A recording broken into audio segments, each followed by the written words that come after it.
Hello students, good morning and welcome to Karnataka PUC online classes. I am Dr. Ashish Singh. Last ವಿಡಿಯೋನಲ್ಲಿ ನಾನು ನಿಮಗೆ organisms and population ಆ ಚಾಪ್ಟರ್ನಲ್ಲಿ ಬರ್ತಕ್ಕಂಥ ಕೆಲವೊಂದು important ಕ್ವಶನ್ಸನ್ನು ಅದರ ಬಗ್ಗೆ ನಾವು ಚರ್ಚೆ ಮಾಡಿದ್ವಿ.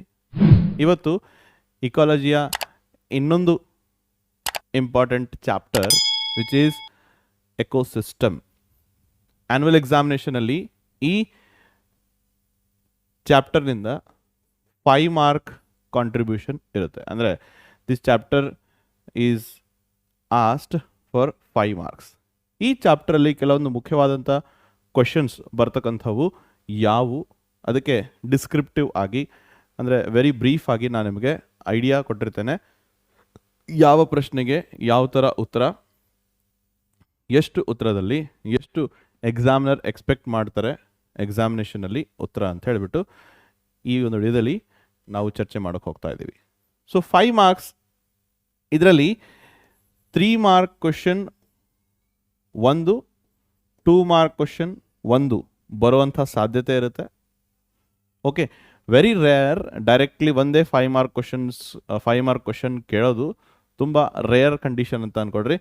ಅಥವಾ 5 ಮಾರ್ಕ್ ಕ್ವಶನ್ ಅಂತ ಡೈರೆಕ್ಟ್ಲಿ ಎಕ್ಸಾಮಿನರ್ ಎಕ್ಸ್ಪೆಕ್ಟ್ ಮಾಡಿರೋ ಸಂದರ್ಭದಲ್ಲಿ ನಿಮಗೆ ಮುಖ್ಯವಾದಂಥ ಕಾನ್ಸೆಪ್ಟ್ ದಟ್ ಈಸ್ ಡಿಕಂಪೋಸಿಷನ್. ಇಡೀ ಚಾಪ್ಟರಲ್ಲಿ ಇದೇ ಇಂಪಾರ್ಟೆಂಟ್ ಇರ್ತಕ್ಕಂಥ ಕಾನ್ಸೆಪ್ಟ್. ಡಿಕಂಪೋಸಿಷನ್ ಅಂತ ಹೇಳಿದರೆ what is decomposition? The break down of organic matter into inorganic ಫಾರ್ಮ್ನಲ್ಲಿ. ಸಿ, ನೇಚರಲ್ಲಿ ಇನಾರ್ಗ್ಯಾನಿಕ್ ಫಾರ್ಮ್ ಆಫ್ ಎನರ್ಜಿಯನ್ನು ಬಳಸ್ಕೊಂಡು ಪ್ಲಾಂಟ್ಸು ಆರ್ಗ್ಯಾನಿಕ್ ರೂಪದಲ್ಲಿ ಕನ್ವರ್ಟ್ ಮಾಡ್ತವೆ. ಓಕೆ, ಸೊ ಯಾವಾಗ these any point of time ಪ್ಲಾಂಟ್ಸನ್ನು ಆ್ಯನಿಮಲ್ಸ್ ತಿಂತಾರೆ, ಆ್ಯನಿಮಲ್ಸನ್ನು this all flow of energy goes ಅಂದರೆ ಪ್ರೊಡ್ಯೂಸರನ್ನು consumer primary, secondary, tertiary consumer ಅಂತ ನಾವು ಸ್ಟಡಿ ಮಾಡಿರ್ತೀವಿ ಈ ಚಾಪ್ಟರಲ್ಲಿ. ಓಕೆ, ಈ ಎನರ್ಜಿ ಏನದಲ್ಲ ಒಂದು ಸೋರ್ಸಿಂದ ಇನ್ನೊಂದು ಸೋರ್ಸಿಗೆ ಫ್ಲೋ ಆಗ್ತಾ ಇರುತ್ತೆ. ಆ ಸಂದರ್ಭದಲ್ಲಿ ಯಾವುದೇ ಆರ್ಗ್ಯಾನಿಸಮ್ ಒಂದು ವೇಳೆ if it is dead, okay, ಅದನ್ನು ಪ್ರಕೃತಿಯಿಂದ ಕ್ಲೀನಿಂಗ್ ಮಾಡ್ತಕ್ಕಂಥ ಅಥವಾ ಸ್ಕ್ಯಾವೆಂಜ್ ಮಾಡ್ತಕ್ಕಂಥ ಕೆಲಸ ಮಾಡೋರೇ group of organisms, we call them decomposers. And ಈ ಪ್ರಾಸೆಸನ್ನು ಡಿಕಂಪೋಸಿಷನ್ ಅಂತ ಕರಿತೇವೆ ನಾವು. ಇದು it is basically largely energy consuming process, needs lot of oxygen ಬೇಕಾಗಿರ್ತಕ್ಕಂಥ ಪ್ರಾಸೆಸ್ ಇದು.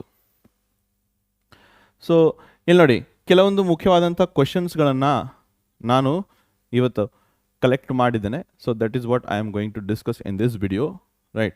So first question, a direct question, what is decomposition and right in note on the process of decomposition ಅಂತ. ಇಂಥ ಪ್ರಶ್ನೆ ಬಂದಾಗ ಆ್ಯಕ್ಚುಲಿ ಇದು ಒಂದು 5 mark question ಅಂತ ನಾವು ಇದನ್ನು ಕನ್ಸಿಡರ್ ಮಾಡಬಹುದು. Okay, the entire process of decomposition 5 ಸ್ಟೆಪ್ಸ್ನಲ್ಲಿ ನಡೀತದೆ. The entire process of decomposition takes place in 5 important steps, that is fragmentation, leaching, humification, catabolism and one more step ಇದೆಯಲ್ಲ, that is mineralization. Fragmentation, leaching, catabolism, humification and mineralization. ಈ 5 ಸ್ಟೆಪ್ಸ್ನಲ್ಲಿ ಒಂದೊಂದು statement ಏನಾಗುತ್ತೆ ಅಂತ ಹೇಳಿ you just go through. Okay, what ultimately happens in the process of decomposition. Okay, ಈಗ factors that effect decomposition, second question ಅದೇ ಹೇಳುತ್ತೆ. The factors that effect the rate of decomposition. Decomposition ಯಾವಾಗ, ಯಾವ ಸಂದರ್ಭಗಳಲ್ಲಿ ಆ ಡಿಕಂಪೋಸಿಷನ್ ರೇಟ್ ಏನಿದೆಲ್ಲ very ಆಗ್ತದೆ ಅಂತ ಹೇಳಿಬಿಟ್ಟು. ಸೊ ಇದಕ್ಕೆ ಬೇಕಾಗಿರ್ತಕ್ಕಂಥ ಕೆಲವೊಂದು ಕಂಡೀಷನ್ಸ್ಗಳಿದ್ದಾವೆ. ಲೈಕ್ ಫಾರ್ ಎಕ್ಸಾಂಪಲ್, ಸೋರ್ಸ್, ಯಾವ ಸೋರ್ಸ್ ಇದೆ ನೋಡಿ, ಯಾವ ಥರದ್ದು ಆರ್ಗ್ಯಾನಿಸಮ್ ಸೋರ್ಸ್, ಅಂದರೆ ಡಿಕಂಪೋಸಿಷನ್ ಶುರು ಆಗೋದು ಯಾವುದರಿಂದ ಅಂತಂದಾಗ ಡೆಡ್ ಆ್ಯಂಡ್ ಡಿಕಂಪೋಸಿಂಗ್ ಮ್ಯಾಟರ್, ಅದಕ್ಕೆ ನಾವು ಡೆಟ್ರಿಟಸ್ ಅಂತ ಕರಿತೀವಿ. What is detritus? The dead and decomposing matter. ಅದಕ್ಕೆ ಡೆಡ್ ಆ್ಯಂಡ್ ಡಿಕಂಪೋಸಿಂಗ್ ಮ್ಯಾಟರಿಗೆ ನಾವು ಡೆಟ್ರಿಟಸ್ ಅಂತ ಕರಿತೇವೆ. ಓಕೆ, ಡಿಕಂಪೋಸಿಷನ್ ಯಾವ ಸಂದರ್ಭಗಳಲ್ಲಿ ವೇರಿ ಆಗ್ತದೆ ಅಂದರೆ ರೇಟ್ ಆಫ್ ಡಿಕಂಪೋಸಿಷನ್ ವೇರೀಸ್ ಅಂತ ಹೇಳಿದರೆ when the detritus is rich in the food like the source like lignin and chitin, ಈ ಸಂದರ್ಭಗಳಲ್ಲಿ ಡಿಕಂಪೋಸಿಷನ್ ಏನಾಗುತ್ತಂದರೆ ಇಟ್ ಈಸ್ ಕಂಪ್ಯಾರಿಟಿವ್ಲಿ ಸ್ಲೋವರ್.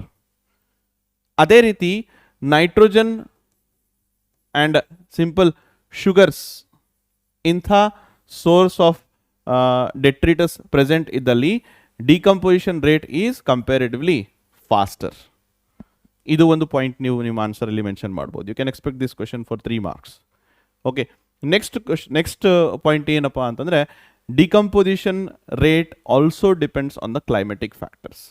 ಅಂದರೆ ಕೋಲ್ಡರ್ ಕ್ಲೈಮೇಟ್ಸ್ನಲ್ಲಿ decomposition rate is gradually slow when compared to the normal climatic ಕಂಡೀಷನ್ಸ್ನಾಗೆ. Where the climatic conditions ಅಥವಾ climate ಎಲ್ಲಿ temperature ಕಡಿಮೆ ಇರುವಂತಹ ಪ್ರದೇಶಗಳಲ್ಲಿ the temperature and the soil moisture also varies the rate of decomposition. Okay, ಇದು ನಿಮ್ಮ second point ನೀವು ನಿಮ್ಮ ಆನ್ಸರಲ್ಲಿ ಮೆನ್ಷನ್ ಮಾಡಬಹುದು. Alright, next, what are the limitations of ecological pyramid? Ecological pyramid ಅಂದಾಗ what is an ecological pyramid? Where V represent the different organisms like producers, primary consumer, secondary consumer, tertiary consumer. ಈ ರೀತಿ levels, traffic levels, ಬೇರೆ ಬೇರೆ ಲೆವೆಲ್ಸಲ್ಲಿ ನಾವು ಆರ್ಗ್ಯಾನಿಸಮ್ಸನ್ನು graphical presentation ಮಾಡೋದನ್ನೇ ನಾವು ecological pyramid ಅಂತ ಕರೆಯೋದು. ಈ ಇಕಾಲಜಿಕಲ್ ಪಿರಾಮಿಡಿನ ಲಿಮಿಟೇಷನ್ಸ್ಗಳು ಏನು ಅಂತ ಪ್ರಶ್ನೆ ಕೇಳಿದ್ದಾರೆ. ನಾವು ನೋಡ್ಬೋದು ಎಕಾಲಜಿಕಲ್ ಪಿರಾಮಿಡ್ನಲ್ಲಿ we present producers, primary producer, primary producer, consumer, primary consumer, okay, secondary consumer and tertiary consumer. ಇಲ್ಲಿ ಯಾವುದೇ ಕಾರಣಕ್ಕೂ we do not include saprophytes. Okay, ಅಂದರೆ ನಮಗೆ ಲಿಮಿಟೇಷನ್ಸ್ ಅಂತ ಕೇಳಿದ್ದಾರೆ. So with the ecological pyramid, within the ecological pyramid ನಾವು simple ಆಗಿರ್ತಕ್ಕಂಥ food ಚೈನನ್ನು ರೆಪ್ರೆಸೆಂಟ್ ಮಾಡೋದಕ್ಕೆ ಅನುಕೂಲ ಆಗ್ತದೆ. ಎರಡನೇದು, we do not include the saprophytes, ಅಂದರೆ dead and decaying organisms, dead and decaying ಮ್ಯಾಟರನ್ನು decompose ಮಾಡ್ತಕ್ಕಂಥ ಆರ್ಗ್ಯಾನಿಸಮ್ಸನ್ನು ಯಾವುದೇ ರೀತಿಯಲ್ಲಿ ನಾವು ಇಕಾಲಜಿಕಲ್ ಪಿರಾಮಿಡಲ್ಲಿ ಅವುಗಳನ್ನು ನಾವು ರೆಪ್ರೆಸೆಂಟ್ ಮಾಡೋದಿಲ್ಲ. ಆ್ಯಂಡ್ ಆಲ್ಸೋ ಇಕಾಲಜಿಕಲ್ ಪಿರಾಮಿಡ್ನಲ್ಲಿ ನಾವು the organisms which belong to the same species, two or more same ಸ್ಪೀಸೀಸಿಗೆ ಬಿಲಾಂಗ್ ಮಾಡ್ತಕ್ಕಂಥ ಆರ್ಗ್ಯಾನಿಸಮ್ಸನ್ನು ನಾವು ಇಲ್ಲಿ ರೆಪ್ರೆಸೆಂಟ್ ಮಾಡೋದಕ್ಕೆ ಆಗೋದಿಲ್ಲ. So that you need to mention in your answer the limitations of ecological pyramid. Next, what are ecological pyramids? Describe with example. ಈಗಾಗಲೇ ನಾನು ecological pyramid definition ನಿಮಗೆ ಹೇಳಿದೆ. And also describe with examples the pyramid of number and biomass. NCERT text ಬುಕ್ನಲ್ಲಿ ನಿಮಗೆ ಇದರ diagrammatic presentation ಸಿಗುತ್ತೆ. Pyramid of biomass, pyramid of energy, pyramid of number, compulsory ಅದನ್ನು practice ಮಾಡಲೇಬೇಕು. So that might be asked for 3 marks question. Okay, simple ಆಗಿರ್ತಕ್ಕಂಥದ್ದು.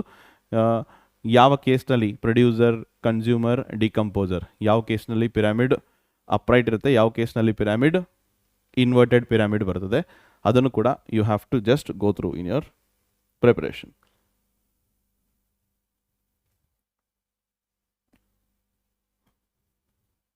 Next question, what are the 4 important components of ecosystem?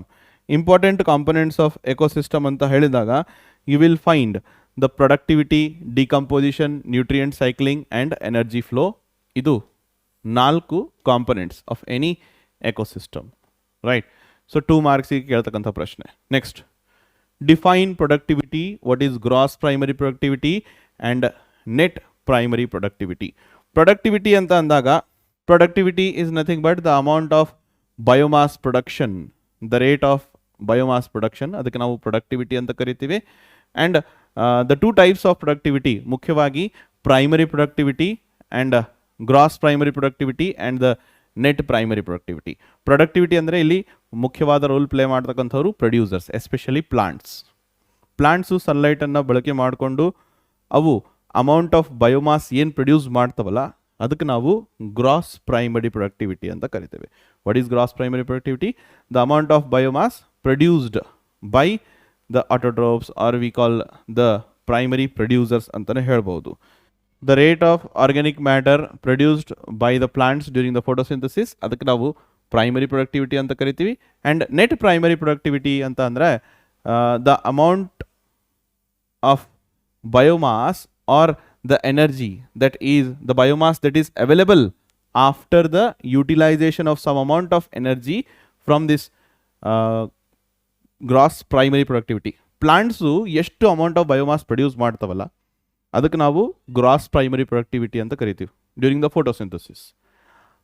ಅದರಲ್ಲಿನೂ ಕೂಡ 100% what the energy they plants they produce ಅದನ್ನು ಪೂರ್ತಿ next trophic level next ಲೆವೆಲಲ್ಲಿ ಇರ್ತಕ್ಕಂಥ ಆರ್ಗಾನಿಸಮಿಗೆ ಪೂರ್ಣ available ಇರಲ್ಲ. ಅದರಲ್ಲಿ some amount of ಎನರ್ಜಿಯನ್ನು plant ತನ್ನ ಮೆಟಬಾಲಿಕ್ ಆ್ಯಕ್ಟಿವಿಟೀಸ್ ನಡೆಸೋದಕ್ಕೋಸ್ಕರ ಯುಟಿಲೈಸ್ ಮಾಡ್ಕೊಂಡಿರುತ್ತೆ. ಅದಾದ ನಂತರ ಯುಟಿಲೈಸ್ ಮಾಡ್ಕೊಂಡಿದ್ದ ಮೇಲೆ ಉಳಿದಕ್ಕಂಥ ಅಮೌಂಟ್ ಆಫ್ ಬಯೋಮಾಸ್ ಇದೆಯಲ್ಲ ಅದಕ್ಕೆ ನಾವು ನೆಟ್ ಪ್ರೈಮರಿ ಪ್ರೊಡಕ್ಟಿವಿಟಿ ಅಂತ ಕರಿತೇವೆ. All right, so this is net primary productivity and gross primary productivity. ನಿಮಗೆ 3 ಮಾರ್ಕ್ಸ್ನಲ್ಲಿ ಎಕ್ಸ್ಪೆಕ್ಟ್ ಮಾಡ್ಬೋದು ನೀವು ಈ ಥರ ಕ್ವಶನ್ ಕೇಳಿದ್ರೆ. ಡಿಫೈನ್ ಪ್ರೊಡಕ್ಟಿವಿಟಿಗೆ 1 marks, gross primary productivity and net primary ಪ್ರೊಡಕ್ಟಿವಿಟಿಗೆ 1 ಮಾರ್ಕ್ ಈಚ್. ಅಥವಾ ನಿಮಗೆ ಸರಳಾಗಿ gross primary productivity and net primary productivity ಮಧ್ಯೆ ಡಿಫ್ರೆನ್ಸಸ್ ಬರೀರಿ ಅಂತ ಹೇಳಿಬಿಟ್ಟು ನೀವು ಪ್ರಶ್ನೆ ಕೇಳುವಂಥ ಸಾಧ್ಯತೆ ಇರುತ್ತೆ. Okay, so what is grazing food chain and detritus food chain? Grazing food chain ಅಂತಂದಾಗ a simple food chain where 3 organisms are involved: producer, consumer, primary consumer and secondary consumer. ಇಲ್ಲಿ ಗ್ರೇಸಿಂಗ್ ಫುಡ್ ಚೈನ್ ಅಂತಂದಾಗ ಯಾವಾಗಲೂ this type of food chain is always beginning with the producer. ಅಂದರೆ ಫೋಟೋಸಿಂಥಸಿಸ್ನಿಂದ produce ಆಗ್ತಿರ್ತಕ್ಕಂಥ energy ಪ್ಲಾಂಟ್ಸಿಂದ ಶುರು ಆಗ್ತಕ್ಕಂಥದ್ದು. Okay, ಹರ್ಬಿವೋರಸ್ means ಪ್ಲಾಂಟ್ಸಿಂದ ಶುರು ಆಗ್ತಕ್ಕಂಥ food chain ಅದಕ್ಕೆ ಗ್ರೇಸಿಂಗ್ ಫುಡ್ ಚೈನ್ ಅಂತ ಕರಿತೀವಿ. ಡೆಟ್ರಿಟಸ್ ಫುಡ್ ಚೈನ್ ಅಂತಂದಾಗ ಡೆಟ್ರಿಟಸ್ ಅಂತ ಡೆಡ್ ಆ್ಯಂಡ್ ಡಿಕಂಪೋಸಿಂಗ್ ಮ್ಯಾಟರಿಗೆ ಡೆಟ್ರಿಟಸ್ ಅಂತ ಕರಿತೀವಿ. ಎಲ್ಲಿ ಫುಡ್ ಚೈನ್ ಯಾವುದೇ dead organism dead and decomposing ಮ್ಯಾಟರಿಂದ ಶುರು ಆಗ್ತಾ ಇದೆ ಅಂತಂದರೆ that type of food chain is called detritus food chain. All right, grazing food chain ಅಂತಂದರೆ ಎಲ್ಲಿ simple producer, primary consumer and secondary consumer. Example ಈಗ ಗ್ರಾಸ್,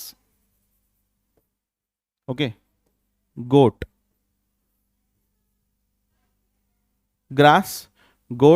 ಮತ್ತು ಮ್ಯಾನ್.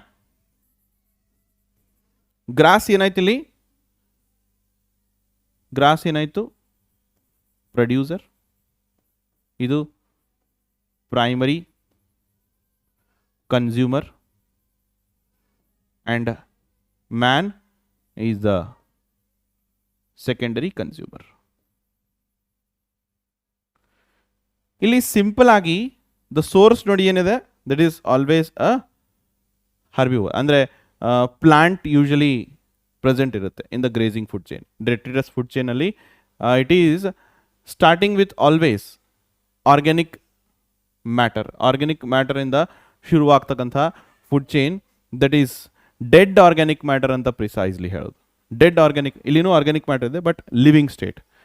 ಗ್ರೇಸಿಂಗ್ ಫುಡ್ ಚೈನಲ್ಲಿ ಲಿವಿಂಗ್ ಸ್ಟೇಟ್ನಲ್ಲಿ ಇರ್ತಕ್ಕಂಥ ಆರ್ಗ್ಯಾನಿಕ್ ಮ್ಯಾಟರ್ ಇದು ಸೋರ್ಸ್ ಆಗಿರುತ್ತೆ. ಅದೇ detritus food ಚೈನಲ್ಲಿ ಡೆಡ್ ಆ್ಯಂಡ್ ಡಿಕಂಪೋಸಿಂಗ್ ಆರ್ಗ್ಯಾನಿಕ್ ಮ್ಯಾಟರಿಂದ ಶುರು ಆಗ್ತಕ್ಕಂಥ ಫುಡ್ ಚೈನಿಗೆ ಡೆಟ್ರಿಟಸ್ ಫುಡ್ ಚೈನ್ ಅಂತ ಕರಿತೇವೆ. ಓಕೆ, ಈಗಾಗಲೇ ನಾನು ತೋರಿಸಿದೆ.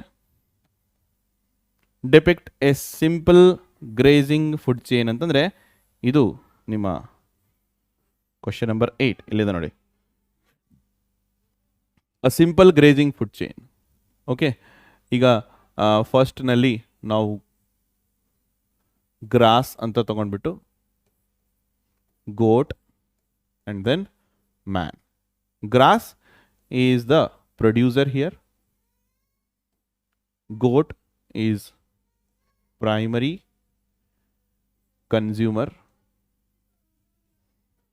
and man ಅಂತಂದ್ರೆ ಸೆಕೆಂಡರಿ ಕನ್ಸ್ಯೂಮರ್.